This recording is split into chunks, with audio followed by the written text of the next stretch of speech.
প্রিয় ভিউয়ার্স, শুভ বিকাল। নদীমাতৃক দেশ আমাদের বাংলাদেশ। বাংলাদেশে রয়েছে অসংখ্য নদ নদী।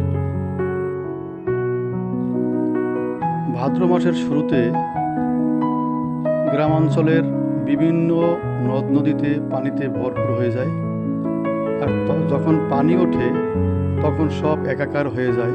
কোনটা নদ, কোনটা নদী, কোনটা পুকুর কিছুই বোঝা যায় না। সেই সুযোগে গৃহপালিত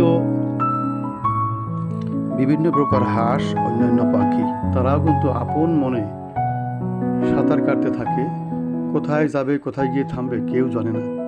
প্রিয় ভিউয়ার্স, যদি আমার এই ভিডিওটি ভালো লাগে অবশ্যই লাইক, কমেন্ট, শেয়ার এবং সাবস্ক্রাইব করবেন।